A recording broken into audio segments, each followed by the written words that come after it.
Hi friends, இந்த வீடியோவில் நம்ம பார்க்க போகிறது ப்ளவுஸ்னுடைய கட்டிங் எப்படி அப்படிங்கிறது.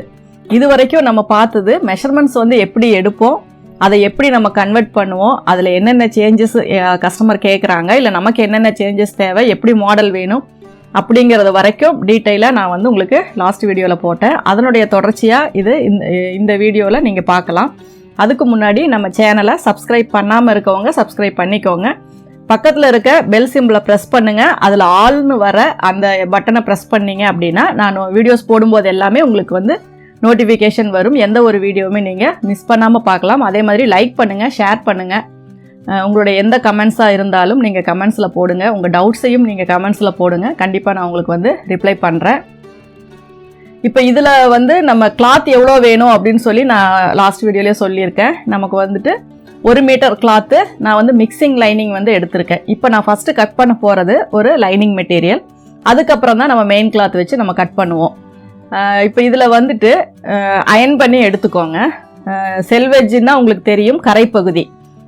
அதாவது 2 பக்கம் வந்து பிசுறு, அதை வந்து நம்ம கட் பண்ணுற பகுதியாக இருக்கும். ஒரு துணி அளந்து நம்ம வாங்கும்போது சைடு வந்து பார்த்திங்கன்னா 2 பக்கம் பிசுறு இருக்கும், 2 பக்கம் பார்த்திங்கன்னா அந்த கரைப்பகுதி இருக்கும். அந்த கரைப்பகுதியை தான் நம்ம செல்வெஜ் அப்படின்னு சொல்லுவோம். அந்த இதை வந்துட்டு நம்ம அதில் தான் நம்ம வந்து பாயிண்ட் கணக்கு அளந்து வாங்குவோம். அதாவது 1 மீட்டர் அப்படின்னா உங்களுக்கு 100 சென்டிமீட்டர் அதில் இருக்கும். அதுக்கு கம்மியாக நம்ம துணி வாங்கும்போது 25 பாயிண்ட்லேருந்து ஒரு பைப்பிங் வைக்கிறதுக்காக இருக்கட்டும், பேட்ச் ஒர்க் பண்ணுறதுக்காக இருக்கட்டும், எதுக்கு நம்ம ஒரு இதில் எக்ஸ்ட்ராவாக அட்டாச் பண்ணுறதுக்காக இருக்கட்டும், நம்ம பாயிண்ட் கணக்கு தான் யூஸ் பண்ணுவோம். 1 மீட்டருக்கு மேலே போனால் மட்டும்தான் 1 மீட்டர் 1.25 மீட்டர் அப்படின்னு நம்ம கால்குலேஷன் போடுவோம். இப்போ இதில் வந்து நமக்கு 1 மீட்டர் மெட்டீரியல் வந்து நான் எடுத்திருக்கேன். இதை எடுத்துட்டு நீல வாக்கில் அப்படின்னா செல்வெஜ் 2ஐயும் நம்ம ஒன்றா மடிக்கிறோம் அப்படின்னா அது நீல வாக்கில் நம்ம மடிக்கிறது. பயாஸ் அப்படின்னா குறுக்க மடிக்கிறோம் அப்படின்னா நம்ம அந்த கட் பண்ணுற பகுதியை வந்து நம்ம 2ஆக மடித்தோம்னா அது குறுக்க மடிக்கிறது, அப்படி தான் சொல்லுவோம். இப்போ இது வந்து நீல வாக்கில் மடிக்கிறது நம்ம சுடிதாருக்காக இருக்கட்டும், பாட்டமாக இருக்கட்டும், எதுவாக இருந்தாலும் நம்ம தைக்கும்போது முதல்ல பார்க்க வேண்டிய விஷயம் வந்து துணியில் வந்து ஸ்ட்ரெயிட் லைன் வரணும். அதாவது அந்த வீவிங்கில் பார்த்தீங்க அப்படின்னா குறுக்கு வார்ப்பு வெஃப்ட் அப்படித்தெல்லாம் இருக்கும், அதெல்லாம் நமக்கு தேவையில்லை. அந்த நீல வாக்கில் வர நம்மளுடைய அந்த இதை வந்து செல்வெஜ்ஜுன்னு சொல்லுவோம். அந்த செல்வெஜ்ஜை 2ஆக மடிச்சுக்கோங்க. இது வந்து நீல வாக்கில் நம்ம மடிக்கிறோம் அப்படிங்கிறது அர்த்தம். எந்த ஒரு இதை சொல்லும்போது நீல வாக்கில் மடிச்சுக்கோங்க அப்படின்னா இந்த செல்வெஜ் கரைப்பகுதியை 2 ஒன்றா வச்சு நம்ம மடிப்போம். அயன் பண்ணும்போது நம்ம அப்படி தான் மடிப்போம். இப்போது நான் 1 மீட்டர் கிளாத்தை செல்வெஜ் 2 மடித்து நீட்டாக அயன் பண்ணி நான் எடுத்துக்கிட்டேன். இதுக்கப்புறம் இந்த பேக் போர்ஷன் எப்படி நம்ம கட் பண்ணுறது, அதுக்கப்புறம் அதனுடைய கண்டினியூஸாக அந்த பேக் போர்ஷன் நம்ம எப்படி ஸ்டிச் பண்ணுறது அப்படிங்கிறத நம்ம பார்க்கலாம். இந்த பேக்குக்கு என்னென்ன அளவுகள் வேணும் அப்படிங்கிறது பேக் கட் பண்ணும்போதே ஓவரால் உங்களுக்கு எல்லா மெஷர்மெண்ட்ஸும் அதில் வந்துடும். ஏன்னா உயரம், கழுத்து, ஆம்ஹோலு, செஸ்ட் ரவுண்டு, இது மாதிரி எல்லா மெஷர்மெண்ட்டுமே அந்த பேக் போர்ஷனில் வந்துடும். அதை பேஸ் பண்ணி தான் நம்ம ஃப்ரண்ட்டு ஸ்லீவ் எல்லாமே நம்ம கட் பண்ணுவோம். அதனால் மெயினாக பிகினர்ஸ் நல்லா கவனமாக பார்த்துக்கோங்க. பேக் போர்ஷன் கட் பண்ணும்போது என்னென்ன நுணுக்கங்கள் அதில் வந்து ஃபாலோ பண்ணணும், எப்படியெல்லாம் நம்ம அதை இது பண்ணணும் அப்படிங்கிறத நல்லா டீப்பாக பார்த்தீங்க அப்படின்னாவே புரியும். இதுக்கு மேலேயும் உங்களுக்கு டவுட்ஸ் வந்துச்சுன்னா நீங்கள் கமெண்ட்ஸில் போடுங்க. வராது அப்படின்னு நினைக்கிறேன், வந்தால் நீங்கள் கமெண்ட்ஸில் போடுங்க, நான் உங்களுக்கு ஆன்சர் பண்ணுறேன். இப்போ நான் பார்த்தீங்கன்னா துணியை ஃபோல்டு பண்ணி வச்சுருக்கேன். அளவுகள் எல்லாமே வந்துட்டு நம்ம மேக்ஸிமம் நம்ம எல்லாமே கால்குலேஷன் போட்டு நம்ம வச்சுருக்கோம். இப்போ இந்த அளவுகளெல்லாம் எப்படி நம்ம இதில் அப்ளை பண்ணுறது அப்படிங்கிறத பார்க்கலாம். கீழே வந்து ஃபஸ்ட்டு ஒரு லைன் போட்டுக்கோங்க. நான் சொன்னது அந்த பிசுறு உள்ள பகுதி இதுதான். அதை வந்து நம்ம கட் பண்ணி எடுத்துடலாம், அது நமக்கு தேவையில்லை. அதுக்கப்புறம் நான் 1 இன்ச்சுக்கு நான் வந்து ஒரு லைன் போடுறேன். அது எதுக்குன்னா நம்ம மடித்து தைக்கிறதுக்கு அல்லது உள்பக்கமாக அடித்து திருப்புறதுக்கு. அது துணியினுடைய தன்மையை பொறுத்து தான் மடித்து தைக்கிறதா அல்லது உள்பக்கமாக திருப்புறதா அப்படிங்கிறது உங்களுக்கு தெரியும். இது 1 இன்ச்சு அல்லது 1/2 இன்ச்சு விட்டுக்கலாம். இல்லை நீங்கள் ஃபுல்லாக ஃபோல்டிங் வேணும்னா 1.5 இன்ச்சு கூட நீங்கள் விட்டுக்கலாம். அதை வந்து நீங்கள் கணக்கில் சேர்த்த தேவையில்லை. ஆனால் நான் சொல்லும்போது 14 + 1/2 + 1/2 அப்படி தான் நான் சொல்லியிருப்பேன். பின்பக்க உயரம் வந்து அந்த கீழே இருக்க அந்த அளவுலேருந்து மேல் பக்கமாக பார்த்து நீங்கள் உயரத்தை மார்க் பண்ணுங்கள். எல்லாத்துலேயுமே கீழே இருந்து மேலே தான் நம்ம மெஷர்மெண்ட் மார்க் பண்ணுவோம். 14 + 1/2 14.5. ஷோல்டர் பார்த்தீங்கன்னா 5.5. கழுத்தினுடைய அகலம் நான் 2.25 வச்சுருக்கேன். 6 இன்ச்சு வந்து ஆம்ஹோலுக்கு நான் உயரம் மார்க் பண்ணுறேன். செஸ்ட் ரவுண்டு வந்து 9.5 இன்ச்சு. அதுக்கப்புறம் ஒரு 1.5 இன்ச் அப்படிங்கிறது நம்ம ஏற்கனவே நான் சொல்லியிருக்கேன் சீம் அலவன்ஸ். 9.5க்குள்ளேயே உங்களுக்கு ஈஸ் அலவன்ஸ் சேர்ந்துருக்கும். ஏன்னா நீங்கள் கால்குலேஷன் போட்டு வச்சுருக்கீங்க. நான் இதில் 7.25 அப்படிங்கிறது ஃபஸ்ட்டு, 1 இன்ச் அப்படிங்கிறது உங்களுக்கு டாட்டுக்கு, அதுக்கப்புறம் 1.5 இன்ச் அப்படிங்கிறது நமக்கு சீம் அலவன்ஸ். இந்த 1.5 இன்ச்சு சீம் அலவன்ஸ் தான் எல்லாத்துக்கும் பொதுவாக உங்களுக்கு வரும். இப்போ இதில் பார்த்தீங்க அப்படின்னா நான் எல்லா மெஷர்மெண்ட்ஸுமே நான் இதில் வந்து மார்க் பண்ணியிருக்கேன். அதுக்கப்புறம் இதை வந்து நீங்கள் லைன் போட்டுக்கோங்க. அங்கங்கே பாயிண்ட் வச்சுருக்கிறது எல்லாத்தையுமே ஸ்கேல் வச்சு நீங்கள் கனெக்ட் பண்ணிக்கோங்க.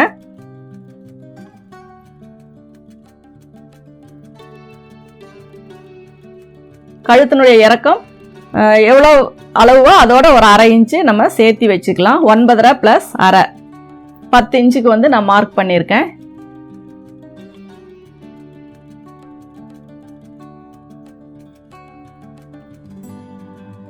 இப்போ இதுதான் வந்து நமக்கு பேக் போர்ஷன். எல்லா அளவுமே நான் நோட் பண்ணியிருக்கேன். நீங்கள் பாருங்கள், லைட்டாக ஒரு 1/4 இன்ச்சுக்கு மட்டும் ஸ்லாண்டிங்காக, அது ஒரு சிலருக்கு வந்து அது தேவைப்படாது.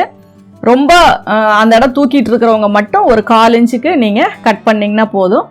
அதுக்கப்புறம் நான் பார்த்தா அந்த 2 இன்ச்சுக்கு கீழே ஒரு கர்வ் லைன், இதெல்லாம் நான் அப்ராக்சிமேட்டாக தான் போடுறேன். ஏன்னா அது வந்து உங்களுக்கு அந்த ஆம்ஹோல் வரையும் போது உங்களுக்கு ஆட்டோமேட்டிக்காக அந்த ஷேப் வந்து தெரியும். இது வந்து பேக் ஆம்ஹோல், பேக் தட்டு அப்படிங்கும்போது இது பேக் ஆம்ஹோல். இதில் பார்த்தீங்கன்னா 1.5 இன்ச்சு வந்து எனக்கு அந்த டிஸ்டன்ஸ் வருது. 1.5 வரும். அது வந்து நீங்கள் பார்த்துக்கோங்க. இப்போ நான் அவுட்டரில் பார்த்தீங்க அப்படின்னா ஒரு 1/2 இன்ச்சு தள்ளி நான் வந்து மார்க் போடுறேன். ஏன்னா நெக்கு வந்து அகலமாக வேணும். அப்போ க்ளோஸ்டாக வேண்டாம் அப்படிங்கிறதுக்காக நான் அது கொஞ்சம் தள்ளி நான் மார்க் பண்ணுறேன். இதில் ஒரு ரவுண்ட் ஷேப்பு தான் நான் வந்து வரைகிறேன். இங்கே 1/2 இன்ச்சு தள்ளும்போது ஆம்ஹோலில் 1/2 இன்ச்சு உள்பக்கமாக நான் தள்ள சொல்லியிருக்கேன். ஏன்னா அந்த துணியினுடைய சுருக்கம் வந்து அந்த இடத்துல போய் ஃபார்ம் ஆகக்கூடாது, ஃபிட்டிங் கரெக்டாக வரணும் அப்படிங்கிறதுக்காக. இந்த ஸ்லாண்டிங்குமே ரொம்ப கட் பண்ணீங்க அப்படின்னா உங்களுக்கு நெக்கு ஜாயின் பண்ணும்போது ஒரு முக்கோணம் மாதிரி வெளியே நீட்டிகிட்டு இருக்கும். அதனால் அதை கொஞ்சம் கவனமாக பார்த்துக்கோங்க. சும்மா லைட்டாக ஒரு 1 சைடு மட்டும் பண்ணால் போதும். இல்லை புதுசாக அது ரிஸ்க் எடுக்கல அப்படின்னா அதை விட்டுருங்க. ஏன்னா நீங்கள் எப்பவும் போல் ஸ்ட்ரைட்டாக ஜாயிண்டே போட்டுக்கோங்க. அளவெல்லாம் செக் பண்ணதுக்கு அப்புறமா அது கரெக்டாக அப்படிங்கிறத பார்த்துட்டு கட் பண்ணிக்கோங்க. இதுதான் வந்து உங்களுக்கு 1/4 செஸ்ட் ரவுண்டு. ஏன்னா உங்களுக்கு இப்போ அந்த நெக்கு வந்து கீழே இறங்க இறங்க அந்த துணியினோட அளவு வந்து உங்களுக்கு ரொம்ப விரிஞ்சிட்டே போகும். அப்போ அதனால் நம்ம செஸ்ட் ரவுண்டை வந்து நம்ம கொஞ்சம் உள்ள தள்ளி நான் வந்து மார்க் போட்டிருக்கேன். இப்போ இதுதான் வந்து பேக் போர்ஷன். இப்போ இதில் வந்து பேக் போர்ஷனை நம்ம கட் பண்ணுறோம். நான் வந்து உங்களுக்கு இதில் சொல்லியிருக்கிறது என்னென்னா ஸ்டெப் பை ஸ்டெப்பாக ஒவ்வொன்று நான் உங்களுக்கு சொல்லித்தரேன்னு சொல்லியிருக்கேன். இப்போ பேக் வந்து நான் கட் பண்ணிட்டேன். இந்த பேக்கில் வந்து உங்களுக்கு மேக்ஸிமம் டவுட்ஸ் எதுவும் இருந்துச்சுன்னா நீங்கள் கமெண்ட்ஸில் போடுங்க. இப்போ இந்த பேக் பார்ட் மட்டும் எப்படி ஸ்டிச் பண்ணுறது அப்படிங்கிறத நம்ம பார்க்கலாம். இப்போ இந்த துணியை பொறுத்த வரைக்கும் இது வந்து ஒரு டிரான்ஸ்பரண்டான மெட்டீரியல். அதாவது மடிச்சு உள்ள அடித்து திருப்பினோம்னா உள்ள பிசுறு தெரியும், அந்த மாதிரியான மெட்டீரியல். இந்த மாதிரி வரும்போது நம்ம என்ன பண்ணோம் அப்படின்னா ஃபோல்டிங் பண்ணி தான் தைக்கணும். இல்லாட்டினா அந்த பிசுறு வந்து உங்களுக்கு தெரியும். அதனால் நம்ம கீழே வந்து ஃபோல்டு பண்ணிக்கலாம். அப்போ நீங்கள் வந்து உள்பக்கத்தை அப்படியே வச்சு மற்ற இதெல்லாம் எப்படி நம்ம அப்படியே மேலே தையல் போடுவோமோ அதே மாதிரி வச்சு தையல் போட்டுக்கலாம்.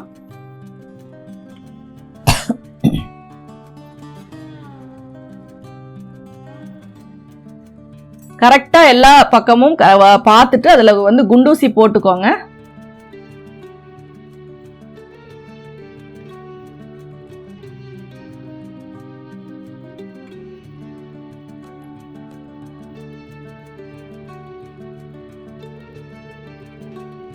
அதுக்கப்புறம் ஃபுல்லாக ரவுண்ட் பண்ணி நம்ம தையல் போட்டுக்கலாம். கீழே இருந்து ஸ்டார்ட் பண்ணி அதுக்கப்புறம் அந்த ரவுண்ட் அப்படியே கீழே கொண்டு வந்து முடிச்சுக்கலாம். இப்போ இதில் நான் கீழே வந்து கொஞ்சம் கிளாத் இருக்குது, அதே போதும் மடித்து தைக்கிறதுக்கு அப்படிங்கிறனால நான் விட்டுட்டேன். சப்போஸ் உங்களுக்கு நீங்கள் எக்ஸ்ட்ராவாக இன்னொரு பீஸ் கொடுத்து மடித்து தைக்கிறதா இருந்தாலும் நீங்கள் மடித்து தைக்கலாம். தையல் பார்த்தீங்கன்னா ரொம்ப ஓரமாக தான் நான் போடுவேன். ஏன்னா அப்போ தான் வந்து உங்களுக்கு ஃபினிஷிங் வந்து நீட்டாக கிடைக்கும். உள்ளே தள்ளி தள்ளி போட்டிங்கன்னா ஒரு சில இடங்களில் அந்த தையல்லாம் மேலே வந்துடும். அந்த ஒன்றோட ஒன்று ஒட்டி நம்ம போடுற தையலும் அது வந்து பார்க்குறக்கு நீட்டாக இல்லாமல் இருக்கும். அதனால் முடிஞ்ச வரைக்கும் அந்த எட்ஜில் வந்து தையல் போடுங்க. வளைவெல்லாம் வரும்போது மிஷினோட இதை வந்து லிஃப்ட் பண்ணி விட்டுட்டு அதுக்கப்புறம் திருப்புங்க. அப்போ தான் வந்து துணியினுடைய அந்த இது பொசிஷன் கரெக்டாக அந்த இடம் மாறாமல் வரும்.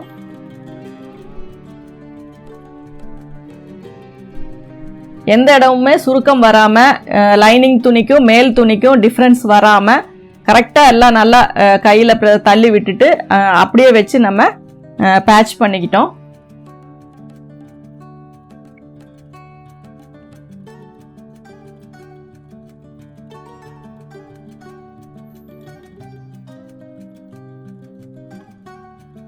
இதுக்கப்புறம் கீழே இருக்க துணியை வந்து நம்ம வெட்ட தேவையில்லை. சைடில் நெக்கு ஷோல்டர் பகுதியில் இருக்க கிளாத்தை மட்டும் நம்ம கட் பண்ணி எடுத்துடலாம்.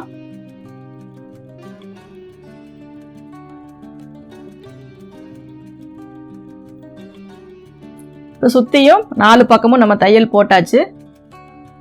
இப்போ இதில் வந்து கீழ் வந்து நம்ம மடித்து தையல் போட்டுக்கலாம் அந்த அர்க்காத்து வரைக்கும். அவுட்டரில் முன்னாடி சைடில் இருக்கிறது எல்லாத்தையுமே நம்ம கட் பண்ணி எடுத்துடலாம். நாச்சஸ் எல்லாம் மறக்காமல் மேல் துணியிலே தெரிகிற மாதிரி போட்டுக்கோங்க. அப்போ தான் வந்து உங்களுக்கு ஃபினிஷிங் நீட்டாக வரும். அளவு வந்து மறுபடியும் செக் பண்ணாமல் அந்த அர்க்காத்துலேயே நம்ம தையல் போட முடியும்.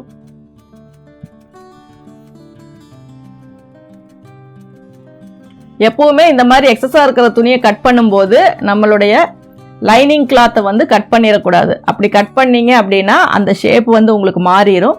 ஏன்னா ஆல்ரெடி நம்ம கரெக்டான மெஷர்மெண்ட்ஸில் தான் நம்ம வந்துட்டு லைனிங்கை கட் பண்ணி வச்சுருப்போம். இந்த மாதிரி கட் பண்ணும்போது லைனிங்கை சேர்த்து கட் பண்ணிட்டோம்னா அதனுடைய ஷேப்பு அளவு எல்லாமே மாறிடும். அதனால் கொஞ்சம் கவனமாக பார்த்து துணியை மட்டும் கட் பண்ணுங்கள், மேல் துணியை மட்டும்.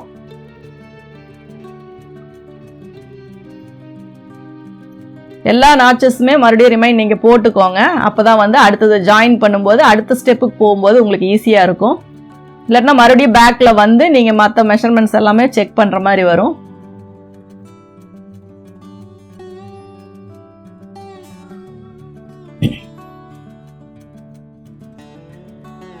இப்போ பார்த்தீங்கன்னா பேக் போர்ஷனை வந்து நம்ம மெயின் கிளாத்தையும் லைனிங் கிளாத்தையும் வச்சு நம்ம பதிச்சிட்டோம். கீழே பார்த்தீங்கன்னா எக்ஸஸாக கிளாத் இருக்குது. அதை வந்து நம்ம ஃபோல்டு பண்ணி தையல் போட்டுக்கலாம். பார்த்தீங்கன்னா எந்த ஒரு அயன் பண்ணிங்கன்னா நீட்டாக இருக்கும். எந்த இடத்துலையும் போய் சுருக்கம் வந்து ஃபார்ம் ஆகாமல் நீட்டாக இருக்கும். லைனிங் ப்ளவுஸுக்கு மெயினாக தேவையான ஒரு இதுதான். ஏன்னா லைனிங்கும் மெயின் கிளாத்தும் ஒன்றை விட்டு ஒன்று நகர்ந்துச்சுன்னா சுருக்கமாக இருக்கும். போடும்போது நிறையாவே சுருக்கம் தெரியும். அதனால் நிறையா கம்ப்ளைண்ட்ஸும் வரும், அது வந்து சரியில்லை அப்படிங்கிற மாதிரி. அதனால் லைனிங்கை அட்டாச் பண்ணும்போது குண்டூசியெல்லாம் போட்டு ரொம்ப கவனமாக அட்டாச் பண்ணுங்கள். இப்போ கீழே அந்த இதை வந்து நான் ஃபோல்டு பண்ணி தையல் போடுறேன். அதுக்கப்புறம் அதே 1 இன்ச்சுக்கு நான் வந்து மடித்து தையல் போட்டுக்கிறேன்.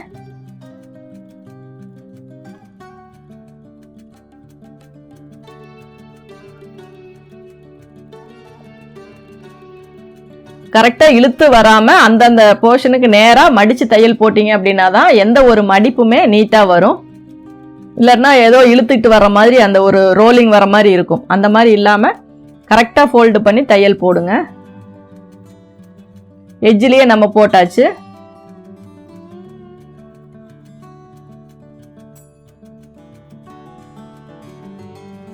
இப்போ நம்ம பேக்கில் மடித்து தையல் போட்டாச்சு. இதுக்கப்புறம் நம்ம பேக்கில் வந்து டாட் பிடிக்கணும். இப்படி ஃபோல்டு பண்ணும்போது எல்லா போர்ஷனும் உங்களுக்கு ரைட் லெஃப்ட் 2 பக்கமும் எல்லாம் கரெக்டாக வரணும். உயரத்தில் இருந்து, ஆம்ஹோலில் இருந்து, ஷோல்டரில் இருந்து, நெக்கில் இருந்து எல்லாமே வந்து கரெக்டான அந்த ஷேப். ஒன் சைடு எப்படி இருக்கோ ஆப்போசிட் சைடும் சேம் அதே மாதிரி தான் இருக்கணும்.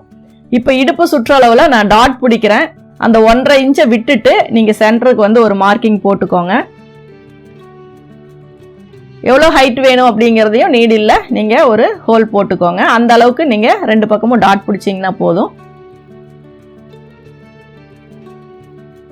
இப்போ இதை வந்து நம்ம டாட் பிடிச்சிக்கலாம். இந்த ஹோல் பார்த்தீங்கன்னா தெரியும். இதைத்தான் நான் வந்து நீடில் மார்க் அப்படின்னு சொல்லுவேன். நீடில் மார்க் அப்படிங்கிறது நம்ம தைக்கிறதுக்கு ரொம்ப இம்பார்ட்டன்ஸான ஒரு விஷயம். இது வந்து ஒரு லாங் நீடில் வாங்கி வச்சு நீங்கள் யூஸ் பண்ணிக்கோங்க. இப்போ வந்து இந்த இடத்துல நம்ம டாட் பிடிச்சிக்கலாம். டாட் பிடிக்கிறதுலையே பாருங்கள், ரொம்ப நெக்கு அகலமாக போகுதுன்னு சொன்னாங்கன்னா டாட்டை வந்து கொஞ்சம் உள்ளே தள்ளி பிடிங்க. ரொம்ப க்ளோஸ்டாக இருக்குது அப்படின்னாங்கன்னா கொஞ்சம் அவுட்டரில் தள்ளி பிடிங்க. மற்றபடி நார்மலான உடம்புக்கு நீங்கள் எப்பவும் போல் சென்டரில் டாட் பிடிச்சிங்க அப்படின்னாவே போதும். அதுவும் பார்த்தீங்க அப்படின்னா அந்த 1 இன்ச்சு கணக்குக்கு தான் நம்ம விடுறோம். ஒரு 2 பக்கமும் ஒவ்வொரு இன்ச்சு, அதுக்குள்ளே தான் நம்ம டாட் பிடிக்கணுமே ஒழிய அதை விட அதிக அளவு துணியில் நம்ம டாட் பிடிக்கக்கூடாது. கட் பண்ணும்போது கொஞ்சம் எட்ஜில் நூல் விட்டுட்டு கட் பண்ணுங்க. ஏன்னா அந்த இடத்துல நம்ம ரஃப் அடிக்க முடியாது. ரொம்ப எட்ஜில் கட் பண்ணீங்க அப்படின்னா துணி வந்து பிரிஞ்சிரும், அந்த டாட் வந்து பிரிஞ்சிரும். அதனால் பார்த்தீங்கன்னா ஒரு கொஞ்சம் ஒரு 1/4 இன்ச்சு 1/2 இன்ச்சுக்கு நீங்கள் நூல் விட்டுக்கோங்க. அதே மாதிரி மடிச்சிருக்க அளவும் பார்த்தீங்க அப்படின்னா ரொம்ப அதிகமாக தேவையில்லை, சும்மா லைட்டாக மடிச்சிங்கன்னா போதும்.